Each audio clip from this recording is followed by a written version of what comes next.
Contrairement à certaines idées reçues, un piston n'est pas du tout cylindrique. Il est ovale et conique.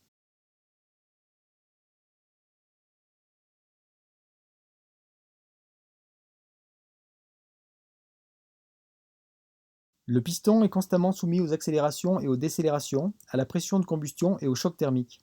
Le ciel de piston atteint 400 degrés à chaque cycle, alors que le dessous de la calotte est à la température du carter puisque refroidi par les jets d'huile et la charge fraîche. De plus, le segment est relativement libre à la montée et littéralement comprimé contre la paroi après la combustion jusqu'à 300 fois par seconde. Les Japonais, comme à leur habitude, ont été les premiers à résoudre le problème de fiabilité des pistons en utilisant un alliage hyperotectique, c'est-à-dire contenant de la silice. En effet, les teneurs en silice supérieures à 16% réduisent sensiblement la dilatation du piston et augmentent sa résistance mécanique. Une dilatation thermique implique des jeux de fonctionnement moindres, ce qui constitue un avantage de taille pour assurer une bonne étanchéité du segment. Cependant, il existe des cas de figure où le cylindre se dilate sans que le piston ne suive le mouvement. Conséquence, une perte de compression importante consécutive à un jeu devenu trop important. Les pistons forgés constituent une alternative grâce à leur résistance à la chaleur et à la fatigue. Mais leur prix est plutôt décourageant.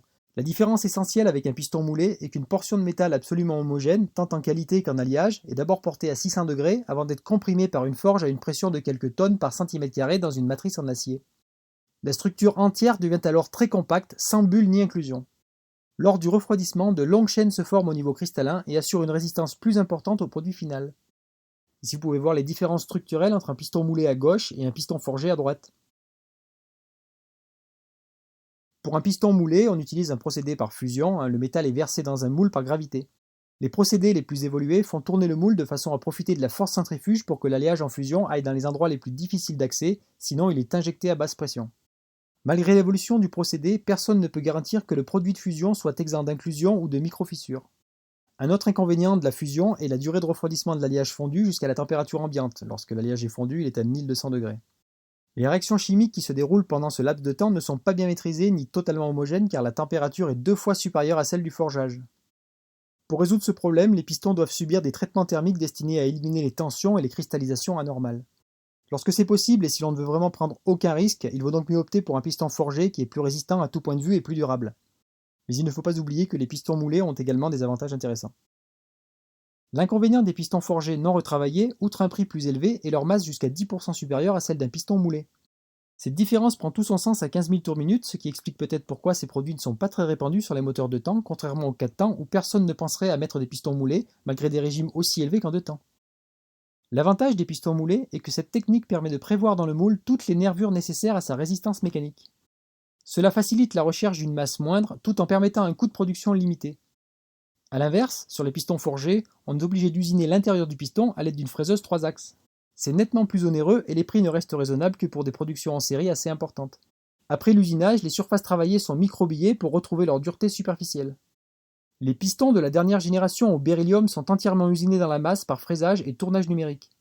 Ils coûtent donc très cher et ne sont pas à la portée des pilotes privés. Leurs principaux avantages sont la résistance, une faible masse de moins de 30% et une bonne dissipation de la chaleur. La prestation offerte par cet alliage d'aluminium est difficilement atteinte par d'autres produits, c'est pourquoi il est beaucoup utilisé en Formule 1. La forme du piston. Il existe des pistons à ciel plat, à ciel convexe et même conique. Utilisés avec les bons angles de transfert, les pistons à ciel plat présentent un léger avantage en termes de puissance maxi. La plage d'utilisation est moins étendue et la courbe plus directe, le pilotage devenant alors logiquement plus délicat. La forme convexe sera préférable pour profiter d'une courbe plus linéaire. Enfin, les pistons à ciel conique font l'unanimité en quart de 100 cm3, à condition d'avoir des angles de transfert très prononcés. Ils permettent une plage d'utilisation très étendue, ce qui est un énorme avantage puisque ces véhicules n'ont pas de boîte de vitesse. Chaque remplacement de piston, qu'il soit ou non identique à l'ancien, implique une vérification du taux de compression et de la forme de la bande de squish. Il est commun d'observer des variations de plusieurs dixièmes de millimètre. Outre un contact possible entre piston et culasse dans le cas d'une bande de squish plane et d'un piston convexe, il est facile d'entrer en détonation. Dans le cas d'une bande de squish très inclinée et d'un piston à ciel plat, l'efficacité du squish peut être remise en cause. Il faut adapter la bougie en fonction du type de piston choisi. S'il s'agit d'un ciel plat, la bougie est généralement à électrode longue et dépasse légèrement de la chambre de combustion. Avec un piston convexe ou conique, vu le peu de place restante, il est quasiment indispensable de monter une bougie racing à électrode annulaire qui arrive au ras du toit de la chambre de combustion. Sur les moteurs 4 temps, la longueur de piston tend à diminuer de plus en plus jusqu'à atteindre moins de la moitié de l'alésage. Sur les 2 temps, le progrès réalisé sur les pistons ne sont pas applicables de façon aussi flagrante car leur hauteur servant à fermer les lumières ne peut être raccourcie à ce point. Plus la hauteur de la lumière est importante et plus celle du piston doit donc être conséquente. Dans le cas contraire, au point Moreau, les gaz d'échappement réussiraient à passer dans le bas moteur en empêchant un bon remplissage. Et pour un guidage correct, le piston doit être symétrique. Donc pas question de raccourcir le côté ne servant pas à la lumière d'échappement comme on peut le voir souvent, ou du côté admission, il manque la moitié de la hauteur du piston. Même si cela apporte une certaine performance, cela favorise le basculement du piston et finit toujours très mal. Du coup, les pistons de 2 temps ont une longueur supérieure à l'alésage. Par ailleurs, une longueur importante du piston permet un bon travail horizontal au segment. Les gains d'étanchéité dépassent les pertes par frottement d'une surface de contact plus étendue. Les traitements de surface. Les technologies développées par l'industrie aérospatiale ont fini par profiter aux constructeurs et par extension aux préparateurs moto. Au lieu de recourir à des pièces entièrement en céramique pour la culasse ou le piston, on a désormais recours à des traitements de surface de 1 à 2 dixièmes de millimètre. Les procédés les plus simples consistent à projeter des vernis chargés en céramique qui durcissent ensuite au four entre 150 et 250 degrés Celsius. Le résultat est satisfaisant mais ne résiste pas à l'alternance des dilatations et des contractions liées aux amplitudes thermiques. Il existe des procédés plus techniques semblables au principe employé pour l'anodisation. Les couches fines sont alors très dures et bien adhérentes. Il s'agit du plasma spray, qui permet d'obtenir un formidable bouclier thermique faisant partie intégrante de l'alliage de base. Ce procédé met en œuvre de petits accélérateurs de particules qui tirent sur des parois désignées un flux de gaz à très haute température et pression additionné à des atomes divers qui s'incrustent dans l'alliage de base. La surface traitée est recouverte de couches de zirconium, de carbure de tungstène, de nitrure de titane, de nitrure de tungstène, de bore ou autre. Le transfert de chaleur au reste du piston diminue jusqu'à 50% avec un meilleur contrôle de la dilatation. Cependant, cette technique n'est pas systématiquement employée car confiner la chaleur n'est pas forcément la meilleure solution. Il vaut mieux traiter le ciel du piston, qui est la partie la plus fragile, et ne pas toucher à la culasse, sinon on ne fait que déplacer le problème et le piston restera le maillon faible. Dans tous les cas, ces diverses couches de protection ne sont pas oxydables en cas de détonation. Il faut tout de même éviter une détonation excessive qui n'a d'autre conséquence que celle de nuire au piston. Le traitement Mollicotte. Les traitements que je viens de vous décrire précédemment ne sont accessibles qu'à la grande industrie capable de supporter les investissements colossaux qu'ils impliquent. En revanche, il existe une sorte de produit miracle à la portée de tous et dont la mise en œuvre est très simple. Toutes les pièces peuvent être recouvertes d'une pellicule extrêmement résistante à la corrosion et capable de garantir une bonne lubrification avec une résistance supérieure à celle d'autres produits traditionnels, le tout pour une fluidité incroyable. Il s'agit du produit Mollicotte 7409. Ce produit s'emploie de moins 70 à plus 380 degrés Celsius et couvre donc presque toute la plage de température qui nous intéresse. Une moto comporte un nombre conséquent de pièces pouvant recevoir ce traitement. Leur efficacité et leur durée de vie n'en seront que meilleures. Le rendement mécanique est amélioré dans la plupart des cas. Cela se traduit par une baisse des frottements et une hausse de puissance et de fiabilité.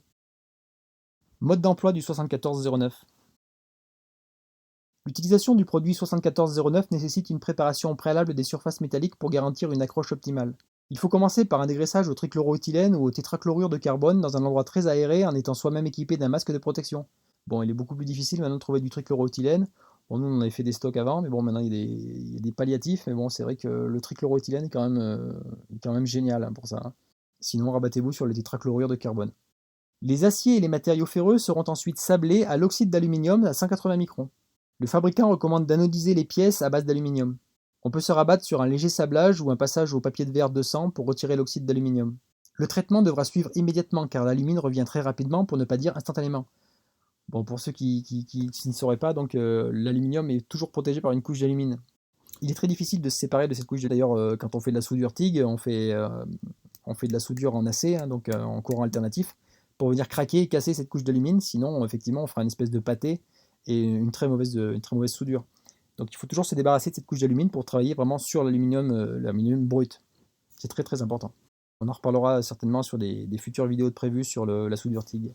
Ne touchez plus les pièces nettoyées à main nue car la graisse et la sueur pollueraient immédiatement les surfaces et limiteraient l'adhérence. Le Mollicotte 7409 se pulvérise comme un vernis sur les pièces chauffées entre 50 et 60 degrés Celsius. La couche doit être très fine, de l'ordre de 0,5 à 2 centièmes de millimètre. Pour vous donner une idée, une feuille de papier à cigarette fait entre 2 et 2,5 centièmes d'épaisseur. Une couche plus importante facilite simplement le pelage et n'apporte rien au niveau de la résistance et de la fluidité. Les pièces seront ensuite passées au four à 220 degrés Celsius pendant 1 heure afin d'assurer la complète polymérisation du produit. Les pignons de boîte, les tambours de sélection, les valves d'échappement et tous les autres composants mécaniques peuvent recevoir ce traitement. Ici, vous pouvez voir deux pistons. À gauche, un piston standard et à droite, un piston traité au molycote.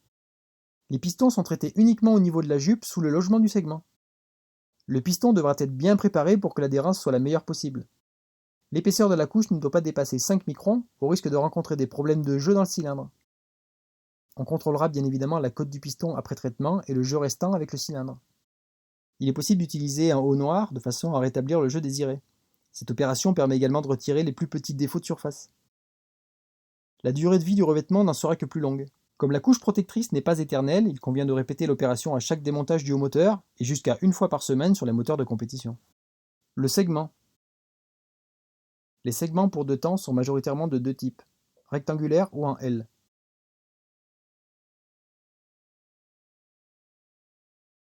Les pistons sont bien évidemment livrés avec le modèle de segment étudié spécifiquement.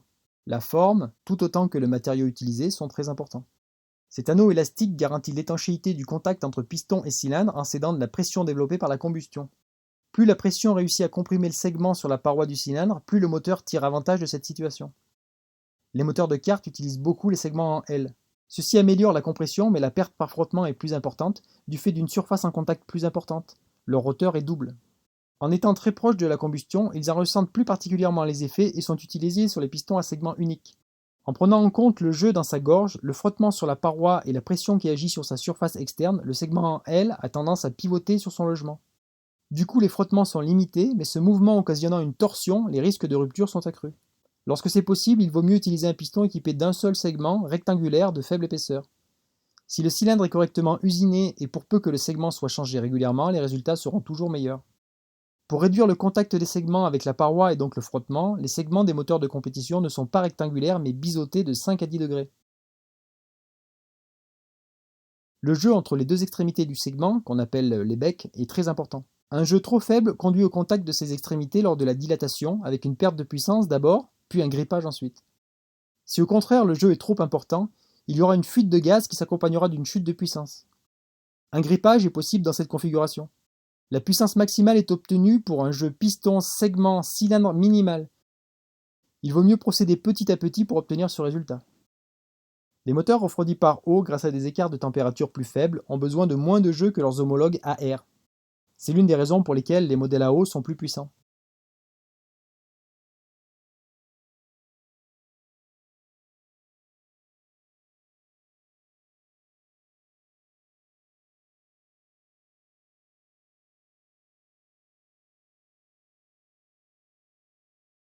Les modifications sur le piston. Il est conseillé de chanfreiner les bords inférieurs de la jupe afin de favoriser la lubrification, le bord raclant moins le film d'huile. Il faut également casser tous les angles vifs pour éviter une amorce de rupture. Il faut être très prudent et éviter de trop agrandir les éventuels passages pratiqués sur la jupe pour augmenter la durée ou la quantité du mélange ou encore pour alléger l'ensemble. Seule la résistance variera vraiment et en général dans le mauvais sens. Si l'on veut adapter le piston aux dimensions du conduit, mieux vaut utiliser un modèle spécialement étudié pour les passages plus grands. Dans le cas d'un piston donc étudié spécifiquement pour des passages plus grands, vous aurez des renforts intérieurs et une structure qui le rendront plus solide. Il peut être nécessaire d'arrondir légèrement le bord supérieur de la gorge et de retoucher l'appui inférieur de façon à éviter qu'une dilatation d'un bord externe ne provoque un blocage du segment. Mesurez le jeu entre les deux extrémités du segment une fois introduit dans le cylindre. Il varie, mais le jeu normal est d'environ 4 centièmes par centimètre de piston. À utiliser avec circonspection. Souvenez-vous que chaque moteur est un cas particulier. Cassez les angles vifs des extrémités du segment pour éviter qu'ils ne rayent la paroi du cylindre. Grâce aux pistons à forte teneur en silice ou forgé, aux cylindres en aluminium traité et refroidi par eau, les jeux sont très réduits.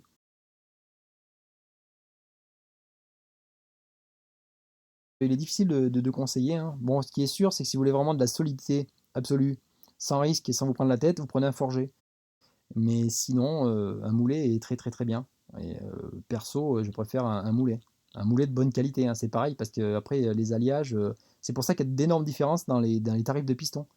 Vous avez des pistons qui coûtent quelques dizaines d'euros, certains qui dépassent les 100, 150, enfin ça dépend des diamètres, mais ça va très très vite. C'est la qualité de l'alliage en fait qui fait la différence. Et malheureusement, ils ne sont pas spécifiés sur les boîtes de pistons. Vous ne savez pas, vous achetez un piston, voilà, tout le monde pense, voilà, un piston en alu, un alliage d'alu, voilà, point barre. Mais l'alliage est très très très important. C'est ce qui fait la différence des tarifs de piston. Et un bon piston moulé, Perso, je préfère un bon forgé. Pour du 2 temps, j'entends. Revenons à notre jeu entre les deux extrémités de segment, donc entre les deux becs, ce qu'on appelle le jeu à la coupe. Donc des jeux plus importants n'apportent rien d'autre qu'une baisse de puissance et une augmentation des risques de grippage. Ceux-ci ne sont généralement pas liés à un jeu trop faible, comme on a tendance à le croire trop facilement. Le mélange qui passe de l'autre côté du segment, à cause d'un excès de jeu, lave la paroi du cylindre et retire le film d'huile protecteur. Si l'on ajoute à ce phénomène la présence de résidus, on comprend pourquoi le piston grippe. Il se passe la même chose si le segment reste bloqué dans sa gorge à cause d'une dilatation excessive du piston, généralement à l'endroit de la lumière d'échappement. Les axes de piston sont toujours bloqués en translation par des anneaux élastiques, les circlips, enfermés dans une gorge. Il faut éviter d'utiliser les modèles de circlips dont une extrémité revient vers le centre. Ce petit bout de fil d'acier peut se rompre sous l'effort et finir entre le piston et les lumières, ou bien même dans l'emballage. Si le jeu entre l'axe et le piston est bon, l'axe bien lubrifié devrait sortir simplement par gravité. Dans le cas contraire, la dilatation du piston pourrait conduire à un blocage de ces derniers et empêcher la rotation indispensable à une bonne dilatation de la jupe et à la répartition de l'usure du roulement. Le segment doit être changé à chaque course sur les machines de compétition de vitesse et une fois sur deux sur les motos de cross de compétition. Les pistons durent un peu plus longtemps et pourtant on n'hésitera pas à les changer au moindre signe de fatigue, détecté en examinant la jupe à la loupe. C'est une question de choix, risquer le moteur ou changer un piston encore utilisable. La structure cristalline de l'aluminium se dégrade dans le temps avec une perte des caractéristiques de l'alliage. Toutes les marques ne réclament pas la même fréquence de remplacement. Il faut donc bien se renseigner. Dans le doute, il est conseillé de procéder au changement du piston le plus fréquemment possible. L'épaisseur du segment doit être inversement proportionnelle à l'accélération maximale atteinte par le piston au point Morot à cause de la fluctuation du segment. Sur les moteurs pointus, cette épaisseur dépasse rarement le millimètre. Au lieu de coller à la surface inférieure de sa gorge et d'être comprimé à la paroi par la pression, le segment ressent encore les effets de l'accélération verticale vers le haut alors que le piston est en train de redescendre. Cela dure une microseconde, mais les gaz ont le temps de passer au-delà du segment. Ce dernier n'arrive pas à rétablir l'étanchéité lors de la descente et le même scénario s'ensuit. Ce phénomène perdure tant que le régime ne chute pas. Soit il faut établir un régime maxi plus bas, soit il faut remplacer le piston par un autre, au segment plus fin et donc moins lourd. Les segments fins ont une durée de vie limitée et ne conviennent qu'au très haut régime. On entend par là qu'ils ne sont pas indiqués pour les moteurs routiers qui atteignent certes les 10 000 tours minute, mais dont la plage usuelle est plutôt de 6 à 7 000 tours minute. L'usage d'un piston à 2 segments ne se justifie pas sur un moteur de course. Le frottement supérieur ne se compense pas par une fuite de gaz moindre. De plus, si l'on respecte la fréquence de remplacement du segment, il est rare de constater une défaillance. Une segmentation double est plus adaptée aux moteurs routiers, dont les régimes de rotation sont moins élevés. En effet, en ayant plus de temps à disposition, les gaz de détente réussiraient à passer la barrière d'un simple segment fin. Comme les moteurs pointus n'ont qu'un segment, autant que celui-ci travaille dans les meilleures conditions possibles. Au cours du rodage, déposez le haut moteur et examinez attentivement la surface de contact du segment avec le cylindre. Même si ce dernier a l'air parfait, le segment présentera de petites traces signalant la présence de défauts, généralement au niveau des lumières. À l'aide de papier de verre fin à l'eau, on arrondira les angles vifs et l'on éliminera une infime marche en correspondance des marques du segment. Le cylindre sera ensuite nettoyé et l'on reprendra le rodage. On procédera à un nouveau contrôle et l'opération se répétera jusqu'à ce que le segment ne présente qu'une usure normale et uniforme. Le gain d'une telle application ne sera pas perceptible, mais le cylindre épargnera plusieurs segments. Et puis autant apprendre à soigner le travail d'assemblage. Le résultat est toujours plus satisfaisant et vous ôte le moindre doute en cas de panne incompréhensible.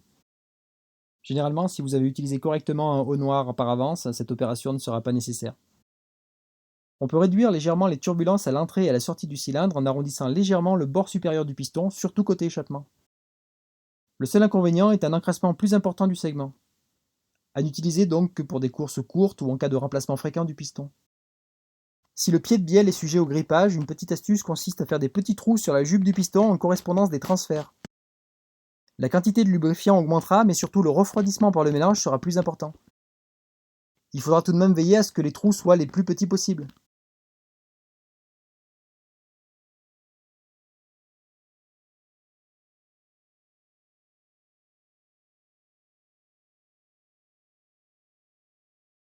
Quelle que soit l'utilisation que vous faites de votre moteur, soignez tout particulièrement le segment. La qualité et la durée du fonctionnement en dépendent. Inutile d'espérer obtenir un gain quelconque si la compression et la détente ne sont pas correctement assurées par une segmentation parfaite. Voilà, c'en est fini pour cet épisode.